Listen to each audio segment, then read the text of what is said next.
El Colegio Ingenieros UNI de las ciudades de Huaral y Chancay, como siempre, a la vanguardia del cuidado de la educación de los estudiantes de las ciudades ya mencionadas, Huaral y Chancay, se hace presente nuevamente a través de esta ventana virtual, compartiendo con sus estudiantes del tercer grado de secundaria las sesiones de aprendizaje de acuerdo a lo programado dentro del año escolar 2020. Bienvenidos a la sesión 24ª de Historia Universal. El tema que vamos a desarrollar a continuación se ubica en el libro que estamos utilizando en las páginas del 107 al 108. 107 y 108. Corresponde al capítulo 24. Título de la sesión de hoy, de este capítulo 24, es un repaso general, ¿ya? El repaso. Capítulo 24 va a pedir o nos está pidiendo hacer un pequeño repaso de todo lo que ya hemos hecho en las clases anteriores. Queridos estudiantes, este repaso está confeccionado con los contenidos que ya hemos desarrollado durante las sesiones que ya se han ejecutado. Por esa razón, a la promoción 2022 del tercer grado de secundaria, el profesor David Guamán Manrique pasa a explicar esta 24ª sesión y con esta explicación ayudarlos a resolver las prácticas que están en las páginas, o la práctica que está en la página 107 y 108 que exige nuestro libro. Ustedes van a ir detallando todas las respuestas de su práctica y encontrando lo correcto al observar adecuadamente este video, muchachos. ¿Ya? Este video. Entonces, voy a comenzar a explicar este repaso. Y en función a ello, ustedes con la práctica en mano, observando este video, van a ir contestando a las preguntas que están en él. Comenzamos, muchachos. Vamos a comenzar con el concepto de el imperialismo. ¿Ya? El imperialismo. ¿Qué cosa es el imperialismo, muchachos? El imperialismo es un régimen de dominación política en el cual una potencia militar extiende sus dominios sobre otros pueblos o estados por medio de la fuerza o a través de la influencia económica, cultural o política. En otras palabras, muchachos, un país poderoso va a meterse en los destinos de un país más débil y va a influir en ella en los campos económicos, cultural y hasta político. Y también, si han dejado de lado, en el campo social también. Porque hay países, como en el caso del Perú, nosotros somos el resultado del imperialismo español, que ha venido al Perú y ha aplicado su potencia sobre nosotros, aparte de robarnos todo nuestro oro y nuestra plata, pero ha dejado secuelas sociales. El rompimiento de la sociedad neta peruana y el mestizaje con el europeo. El criollismo, mestizaje, y dicho sea de paso también, nos trajeron hombres de color al Perú y nos convirtieron en un país multirracial. Tenemos diversidad de razas en el Perú. No nos quejamos de esto, pero sí quiero remarcar que el imperialismo cambia hasta las sociedades de una nación más débil. Entonces, muchachos, ese es el imperialismo. Ahora, ¿qué es el imperialismo europeo? Aquí dice, ve, se desarrolló, acá vamos a resaltar esto para poder, si ustedes ven, las preguntas, y voy tomando yo mi práctica, ¿no? Acá la práctica veo, repaso, capítulo 24. La primera pregunta me dice, al dominio económico y político, acá está, ve, dominio, donde estamos con la plumita.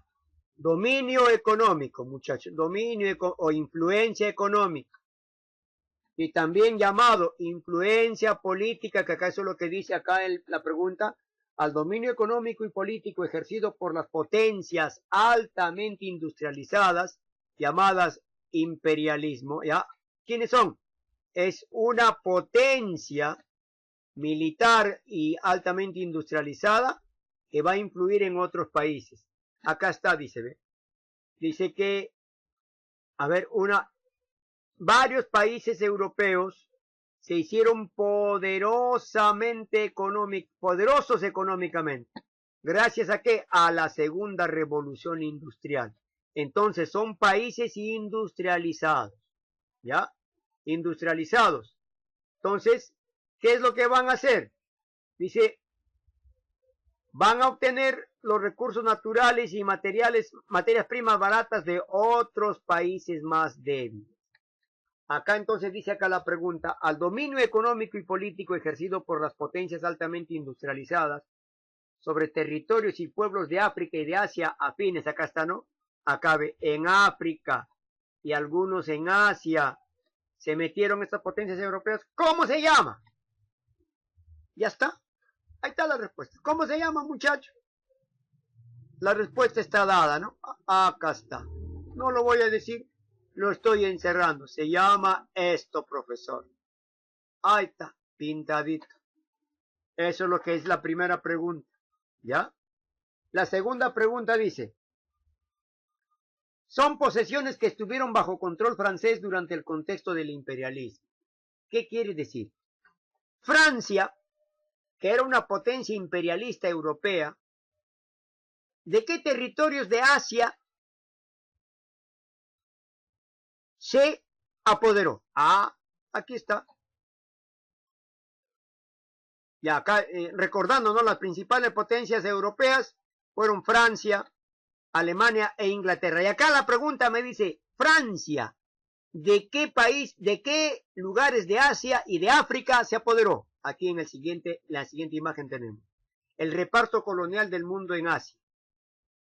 De Inglaterra hay que recordar, porque más adelante hay otra preguntita sobre Inglaterra. Acá dice, acá, el primer ministro inglés, Benjamin Disraeli, promovió el expansionismo del imperialismo inglés en el siglo XIX. Cuando gobernaba en Inglaterra, acá está, mira. Vamos a hablar de la Inglaterra. Acá responde la pregunta número 3. Dice, ¿quién gobernaba Inglaterra cuando fue a ocupar la India? Ojo, la India es de dominio inglés, no es francés. En la segunda pregunta me dice, ¿la India fue territorio ocupado por Francia? No, fue por Inglaterra. ¿Ve? Aquí está Inglaterra. Inglaterra se apoderó de la India. ¿Ya? ¿Y quién fue el principal gestor de esta ocupación? Fue el primer ministro Benjamin Disraeli. Acá está, Benjamin Disraeli. Cuando él era primer ministro, ¿quién gobernaba Inglaterra? La reina Victoria. Y aquí vas a sacar la respuesta de la pregunta número 3. ¿Ya? La reina Victoria. Inglaterra se había posesionado de la India. ¿Ya? La India. Aquí está la India. ¿Ya? Muy bien. Respuesta de la pregunta número 3. Ahora, la pregunta número 2 me dice ocupación francesa. ¿Qué lugares ocupó Francia en Asia? Acá dice, comenzaron a adueñarse de la Cochinchina. Pero al final lo llamó la Unión Indochina. ¿Ya? O sea, es decir, Anán, Tonkin, Laos, Camboya y Cochinchina, toditos esos, lo llamó la Indochina. Acá vamos a cambiar de colorcito. Vuelvo a decir, muchachos. Miren, muchachitos, acá. ¿Qué territorio en Asia ocupó Francia? Indochina. ¿Ya? Indochina. En Asia. Ese es en Asia, Indochina. Ya estamos acá hablando del reparto colonial del mundo en Asia. ¿Ya? En Asia, Indochina lo ocupó Francia. Ahora, pero más abajito dice acá, su gestor intelectual fue el primer ministro Jules Ferry, pero también sumó territorios en África. En África se agarró Tunisia. Tunisia. Entonces, acá y acá saco ya la respuesta de la pregunta número 2, ¿no? Francia se apoderó de Indochina y se apoderó de Tunisia. ¿Ve? Se apoderó de Tunisia. Respuesta a la pregunta número 2. Y acá en este mapita podemos observar los territorios que ocupó Francia. Por ejemplo, acá está Tunisia, Francia, ¿ve? Acá está Francia. La bandera francesa agarró Tunisia. No solamente Tunisia, también Argelia, también África Occidental, también parte de Marruecos, ¿ve? Otros países africanos. África Ecuatorial francesa, ¿ve? Acá, Eritrea, Francia, ¿ve? Madagascar, Francia. Entonces, pero yo estoy viendo acá, inclusive, muchachos, aquí la pregunta me dice, ¿qué territorios agarró Francia? Francia agarró Indochina en Asia, Tunisia y otros más en África, de los que están encerrados en círculo. ¿Ya? Allí se encuentra la respuesta de la pregunta número 2. Ahora, muchachos, la pregunta número 3 dice, en 1904 nace la llamada Entente Cordiale. Y hemos hecho esto. La primera alianza, acá está, muchachos. Acá está. La Entente Cordiale. Fíjense acá. Entente Cordiale. Ahí está. ¿Ya? ¿Quiénes firmaron la Entente Cordiale? La Entente Cordiale, muchachos, lo firmaron en 1904, acá está, en 1904, y esta es una clase que hemos hecho. Lo firmaron Francia y el Reino Unido. La pregunta dice eso, ¿no? ¿Quiénes firmaron la Entente Cordiale? O sea, la primera, la unión cordial, lo firmaron los dos enemigos mortales. Antes eran enemigos, y porque ya se avecinaba la guerra mundial, se van a hacer amigos. Francia y el Reino Unido van a firmar la Entente Cordiale, van a formar la Entente Cordiale en 1904. Respuesta de la pregunta número, aquí está la respuesta de la pregunta número 4. Y acá está la respuesta de la pregunta número, les ayudo, la respuesta de la pregunta número 2. Y acá está la respuesta de la pregunta número, esta es la respuesta de la pregunta número, su macho, me salió mal el 3. Vamos a borrar esto. Ahora sí, rectificamos. Es la respuesta de la pregunta número 3. Acá está el 2, el 3, la respuesta 1, la van a encontrar acá. ¿Ya? Acá la respuesta número 1 está acá. 1,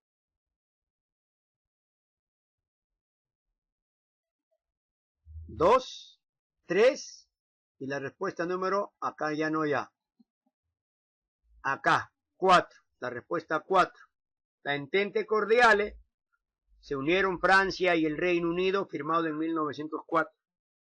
La pregunta 5 dice, la crisis marroquí, eso se dio en la paz armada, ¿ya? Durante la paz armada, muchachos. La crisis marroquí se dio la paz armada, es decir, Marruecos era un país africano que se estaban quitando, que era primero dominio de Francia. Pero ¿quién pretendía quitárselo? Alemania. Entonces Alemania es la que va a pretender quitarle Marruecos a Francia, y ahí se produce la primera crisis marroquí. Y eso está, creo que a este lado. Ahí está, la primera crisis marroquí, que es parte de la paz armada. La pregunta dice, la primera crisis marroquí de 1905, conocida también con el nombre de crisis de Tánger, tuvo como causa principal, acá vamos a responder, y está esto en la clase efectuada, la crisis marroquí. Dice la crisis marroquí, también conocida como la crisis de Tánger, eso está escrito acá ya. ¿Dónde está la respuesta? Acá, muchachos. La crisis fue provocada por la visita del Kaiser Guillermo I o II de Alemania a Tánger, o sea, a Marruecos, el 31 de marzo de 1905. ¿Qué cosa es lo que quiso hacer este Guillermo II? Alemania pretendía controlar Marruecos y perjudicar a Francia. Respuesta de la pregunta número 5. Miren, todo lo que hemos hecho está acá, muchachos. Y lo estamos volviendo a recordar. ¿Ya? Y el libro te está preguntando y yo ahí te estoy contestando. Entonces, la crisis marroquí es ¿por qué? Porque Alemania quiso quitárselo Marruecos a Francia. Ya está. La sexta pregunta dice, la ciudad europea que simbolizó el avance científico, cultural y artístico de la bella época. A ver, vamos a ver dónde está eso. No, acá no está. A ver. La era Meiji, ya pasamos ya. ¿Dónde está la bella época?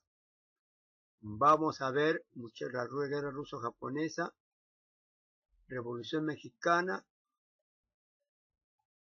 ¿Dónde estamos? Me acuerdo haber puesto, no. Vamos a buscar más atrasito, la bella época, se me borró. ¡Oh! No me digan.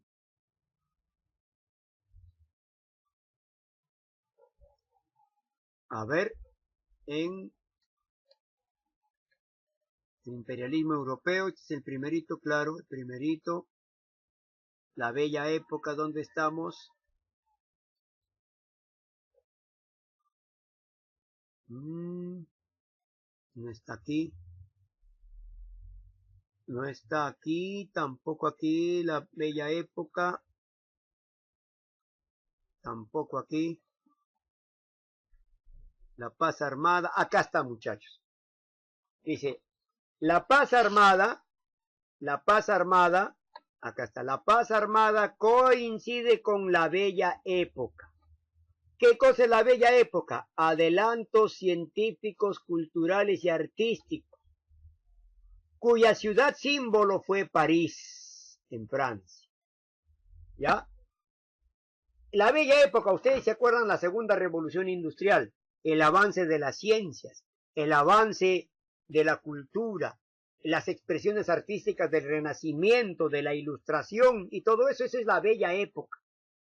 La bella época tuvo su cuna en la ciudad de París, muchachos. ¿Ya? Esta es la respuesta de la pregunta número 6. ¡Ay! Vamos a convertir 6. La pregunta número 6. ¿Ya? Ahí está la pregunta número 6. Respuesta de la pregunta número 6. Aquí parece un 5 esto. Ahora sí. La pregunta 6. ¿Ya? La pregunta 7 dice la importancia histórica de la era Meiji para Japón. Acá está. No, esto no es. Miren, ahí está la pregunta número 6, ¿ya? Ahora, está la pregunta número 5. Van avanzando y van contestando, ustedes avanzan con el puntero para detener, avanzar, retroceder en la grabación del video para poder encontrar la respuesta. Lo detienen y todo lo demás. La era Meiji, muchachos. Dice la pregunta, ¿cuál es la importancia histórica de la era Meiji para Japón? Acá está, muchachos. Esta es la respuesta de la pregunta número 7. Acá está la pregunta 7. La era Meiji marcó en la historia del Japón el nacimiento de un gran país industrializado, el progreso tecnológico y económico hasta llegar a convertirse en una de las potencias mundiales. Respuesta de la pregunta número 7. A partir de Mitsuhito Tenno, más conocido como Meiji Tenno, acá está, ¿no? Mitsuhito Tenno, él es el que empezó la industrialización y la grandeza de Japón. ¿Ya? La grandeza de Japón, que posteriormente se convertiría en una potencia mundial, comienza con Mitsuhito Tenno. Y ahí está la respuesta acá en la número 7, ahí encuentras la respuesta de la 7. ¿Ya? Ahora, 8 dice, uno de los escenarios donde se libró la guerra ruso-japonesa de 1904 y 1905 fue el territorio de... Vamos a ver acá entonces la guerra ruso-japonesa. Acá está la respuesta de la pregunta número 8. Conflicto surgido por las ambiciones imperialistas rivales del Imperio Ruso y el Imperio del Japón entre los años 1904 y 1905.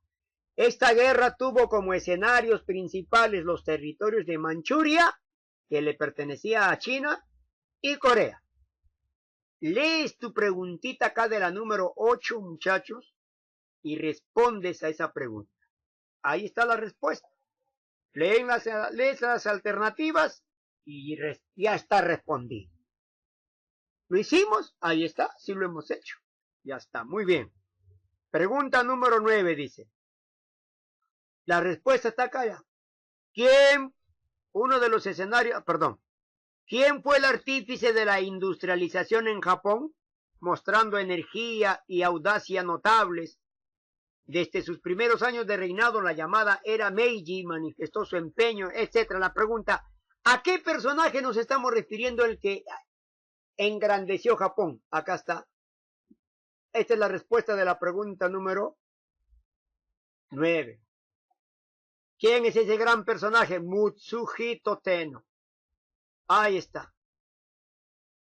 Lees la pregunta, lees la alternativa y encuentras su respuesta. La número 9, ahí está su respuesta. El gran artífice del crecimiento e industrialización más potencialización de Japón fue Mutsuhito Tenno. ¿Ya? Ahora, la pregunta 10 ahora cambia de tenor. Ingresamos a la Revolución Mexicana.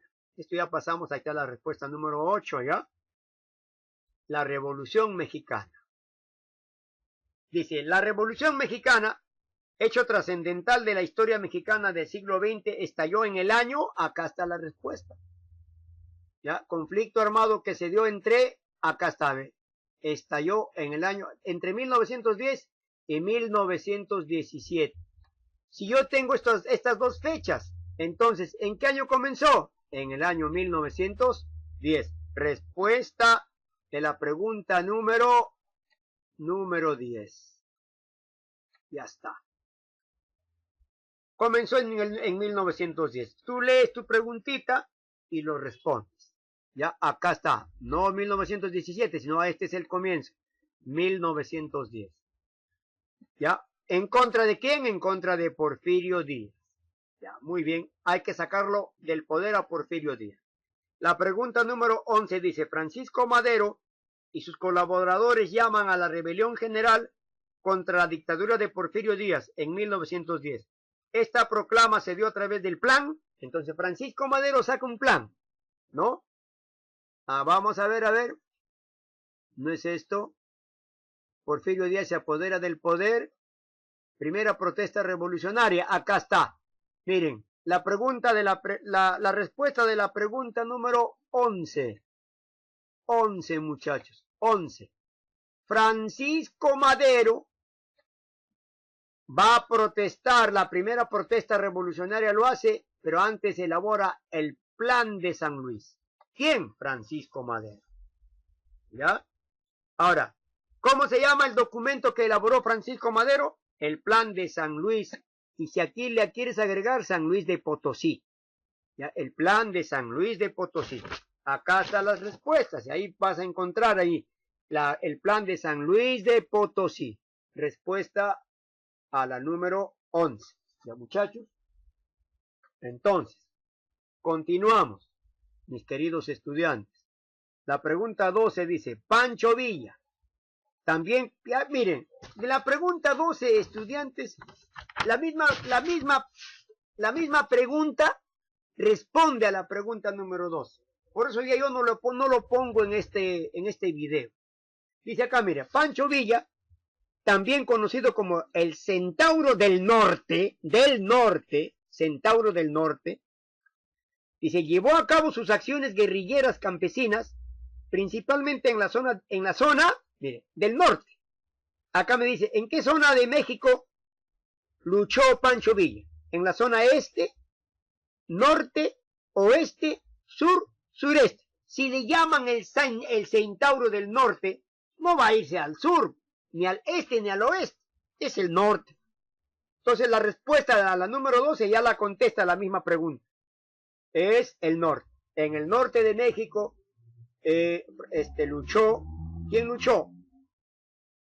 Luchó Pancho Villa. ¿Ya? La pregunta número 12 ya tiene respuesta, muchachos. Muy bien, ahora la pregunta número 13 habla sobre la Primera Guerra Mundial. En este cuadrito, muchachos, acá voy a mostrar de una vez a todo el cuadro, ¿ya? Acá responde casi todas las preguntas, lo he simplificado, ¿ya?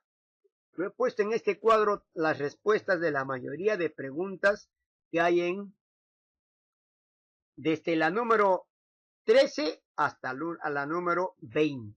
Miren. ¿Qué dice la pregunta número 13, mis queridos estudiantes?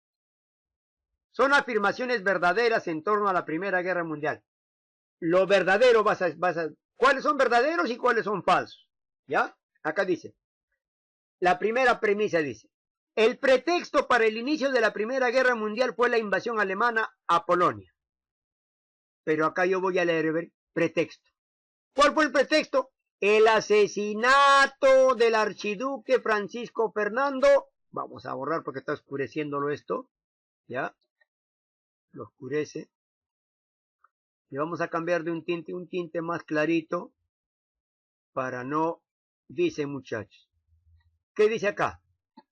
El asesinato.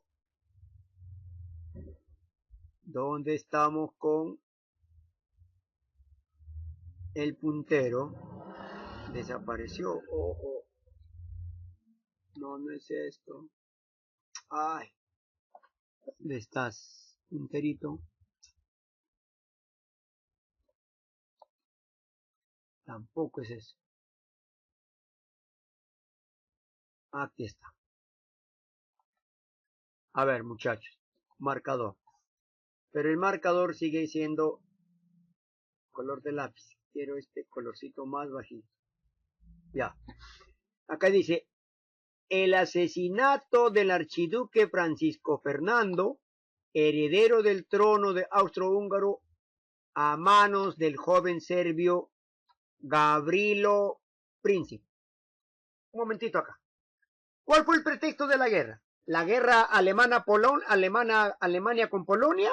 ¿O el asesinato del archiduque? Es el asesinato del archiduque Francisco Fernando. Ese fue el pretexto. Ya tú verás si es verdadero o falso al momento de contestar. Ahí está el pretexto. ¿Ya? Este es el pretexto, muchachos. Entonces, volvemos a decir. El pretexto, muchachos, es... Ay, vamos a cambiarle de colorcito porque no está resaltando acá. Vamos. El pretexto es el asesinato del archiduque Francisco Fernando, heredero del trono austrohúngaro. Ya está. Es el pretexto. Si es verdadero o falso lo que te propone en la práctica, ya tú ves, muchachos. La segunda premisa dice, el bando vencido en la Primera Guerra Mundial fue la Triple Alianza. Sí. Sí, acá está, ¿ve? La formación de bloques enemigos militares como causa. El bloque perdedor fue, acá está, ¿ve? Acá. O sea, esta respuesta de acá, muchachos, esto va a implicar, la respuesta es de la número 13, ¿ya? Acá está la número 13, la número 14, 13, no la voy a poner el número acá. Dice, el bloque perdedor de la Primera Guerra Mundial fue la Triple Alianza o potencias centrales. ¿Ya? Entonces acá veo. Dice, el bando vencido en la Primera Guerra Mundial fue la Triple Alianza, conocido también como Imperios Centrales. Verdadero. ¿Ya? La tercera premisa dice, el tratado que pone fin oficialmente a esto quiero que entiendan bien. ¿Ya? Muchachos, el armisticio de Compiègne, ¿ya? El armisticio de Compiègne, muchachos, puso fin a las acciones de armas entre Alemania y los países de la Triple Entente. o sea, Francia, Inglaterra y Rusia más Estados Unidos. Puso fin al uso de las armas, porque dio una tregua, o sea, es decir, el armisticio de Compiègne da una no pone fin a la guerra, da ¿qué cosa? Da una tregua, o sea, es decir, ya, pongamos fin a la guerra para solucionar esta guerra dialogando. Entonces, muchachos, acá la dice el tratado que pone fin oficialmente a la Primera Guerra Mundial, ¿saben cuál fue? Tratado que puso fin a la Primera Guerra Mundial es el Tratado de Versalles, firmado el 28 de junio de 1919. Es este tratado, no el armisticio de Compiègne, ¿ya? No el armisticio de Compiègne, no el Tratado de Versalles. Tratado que puso fin a la guerra, acá dice, es el documento oficial que puso fin a la guerra y restableció la paz. No incluye el armisticio de Compiègne, o sea, el armisticio de Compiègne no pone fin oficialmente a la guerra, sino el Tratado de Versalles. Listo. Ahora sí, responden la pregunta número 3. La pregunta 14 dice, en la batalla que se usan por primera vez armas químicas durante la Primera Guerra Mundial fue, acá está. ¿Qué fue? La batalla de Ypres. En la batalla de Ypres, Alemania va a iniciar el uso de la guerra química, ¿ya? ¿En qué territorio? En territorio de Bélgica, ¿ya? La batalla de Ypres se dio en Bélgica. Y acá dice, batalla en la que se usan por primera vez armas químicas durante la Primera Guerra Mundial. Ahí está la respuesta, batalla de Ypres, en Bélgica. Y a esta es la pregunta número, la respuesta de la pregunta número 14. Y acá te ayudo, 14. Acá está la respuesta de la pregunta número, aquí a esta altura, la pregunta número 13, ¿ya? Acá está la 14. 15 dice, fue un país que se sumó a los imperios centrales. A ver, acá estaba. No está aquí. Vamos a ver si está más adelante, a ver. Y la guerra de posiciones.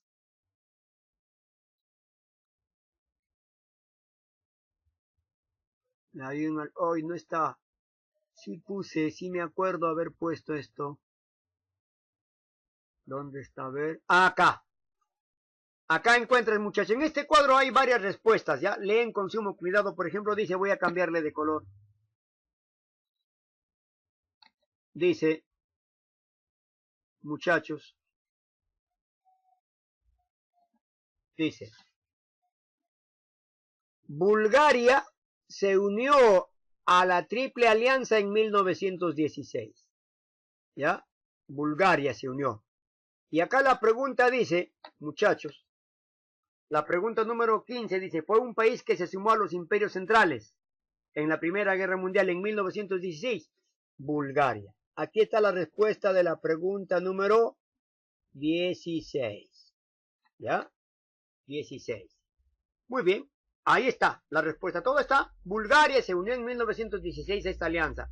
Y acá responde a la pregunta número... No, este es 15. La respuesta de la pregunta número 15, muchachos. Ah, su macho, qué cólera. ¿Dónde estás?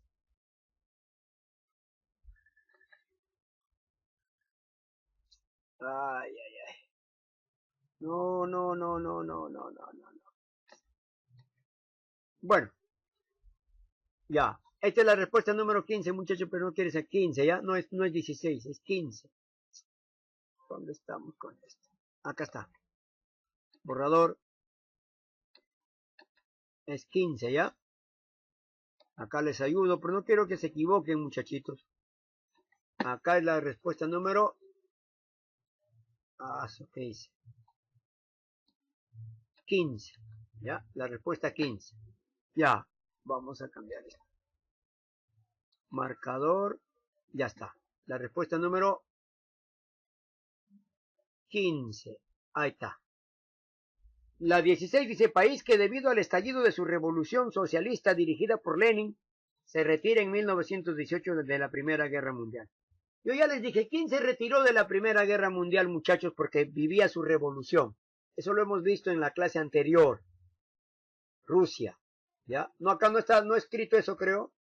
Rusia es la que va, muchachos, a retirarse de la Primera Guerra Mundial debido a su revolución, ¿ya?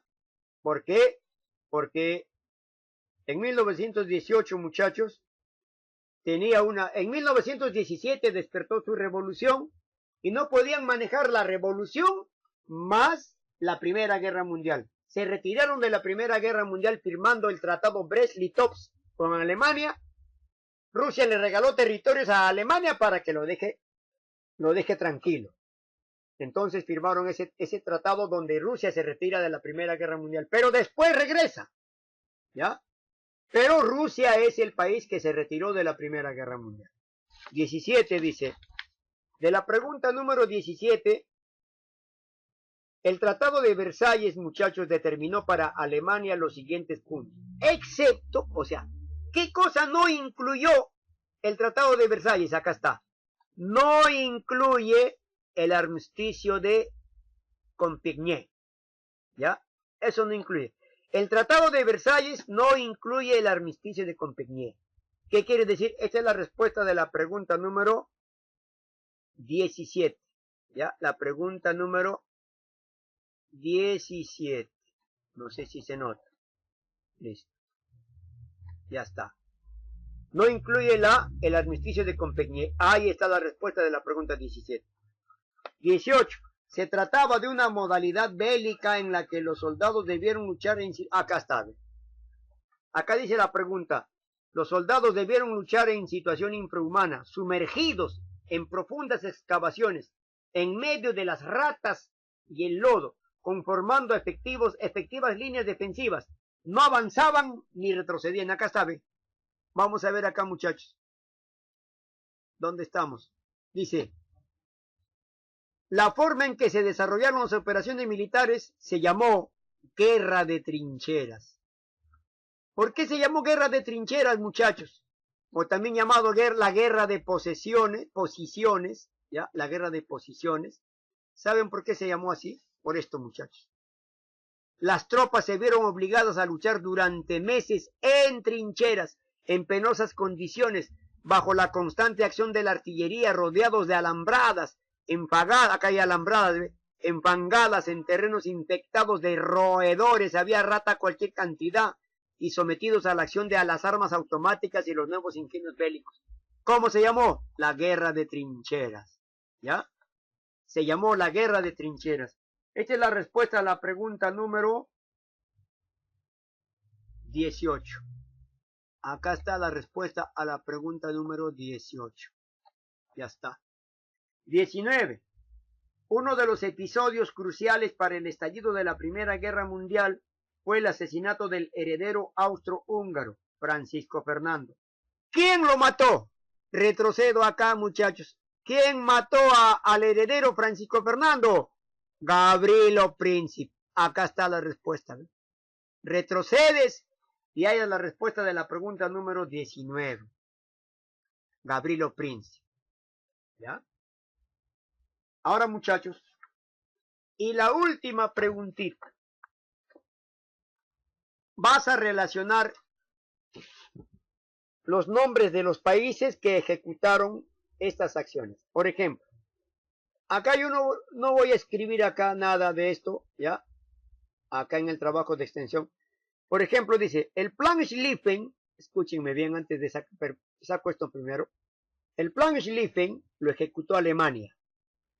Plan Schlieffen, Alemania.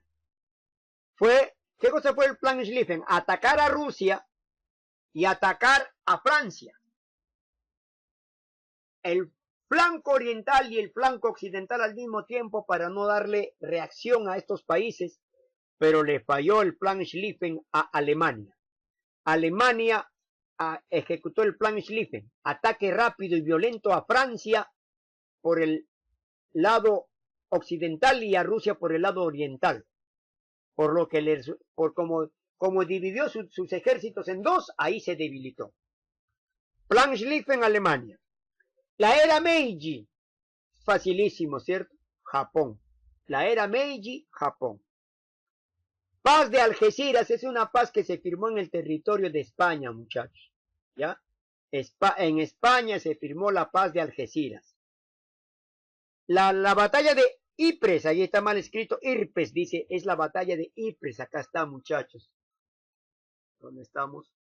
Aquí está la batalla de Ypres. Ya, Ypres, no es Irpes. La batalla de Ypres. ¿En dónde se llevó a cabo la batalla de Ypres, muchachos? Acá está remarcadito. En Bélgica, ¿ya? Entonces la batalla de Ypres, Bélgica. Miembro de la Triple Entente, Francia. Y acá está la respuesta. Mis queridos estudiantes, he resuelto las preguntas del capítulo número 24. Ahora ustedes vuelvan a ver el video donde ustedes no entienden. Todas las respuestas ya están dadas aquí. Es decir, muchachos, no se vayan a otro lado. No vayan ni al libro. Vuelvan a ver el video y allí está la respuesta. De las 20 preguntas, búsquenlos bonitos. ¿Ya? Muy bien, queridos estudiantes, ahora a continuación a hacer el trabajo de extensión siguiente. Ya pues, desarrollar las páginas, las prácticas de la página 107 y 108. Ya, ahora, como vuelvo a decir, para que ustedes puedan trabajar bonito, con suma sutileza, y si han terminado de ver bien este video, muchachos, ya no hay necesidad de ingresar al Zoom. Ya estoy explicando todo acá. Por eso me mato en explicar en este video lo más sencillo posible para que ustedes puedan entender correctamente la clase. ¿Ya? Por esta oportunidad, muchachos, otra vez, ni bien terminan el video, o por hoy no hay Zoom, de frente a responder las 20 preguntas de la práctica, guiándose con este video. ¿Ya, jóvenes? Y de inmediato, antes de que acaben, ahora sí antes de que acaben las clases, al término de la clase ya toditos debieron haber enviado, ya han terminado de enviar a mi WhatsApp personal. No hay trabajos para el cuaderno porque esas clases ya las tienen desarrolladas en el cuaderno, muchachos. Entonces esta semana respiren tranquilo, ¿ya? Pero sí respóndanme a las prácticas de hoy y entonces ustedes no van a tener ningún tipo de problemas. Repito, no lo hagan por cumplir tareas, háganlo por aprender. Háganlo por reforzar sus conocimientos, mis queridos estudiantes. Muy bien, muchachitos, conmigo será hasta una próxima oportunidad. Les pido, por favor, queridos estudiantes, ya les voy a dar bastante tiempo, ya, para que puedan ustedes desarrollar su trabajito. Quienes tienen alguna duda me consultan por el WhatsApp personal hasta las 4:40. Voy a estar pegado al WhatsApp y leyendo las preguntitas que ustedes me puedan hacer y contestando a sus dudas. Y cerraremos este trato a las 4:40. Por esa razón, muchachos, hoy día no tenemos Zoom, para que ustedes se dediquen con suma tranquilidad a responder las prácticas de las páginas ya mencionadas. Creo que son 107 y 108. Queridos estudiantes, con mi persona será hasta una próxima oportunidad. Cuídense mucho, queridos alumnos. Todo está respondido. Gracias, muchachos.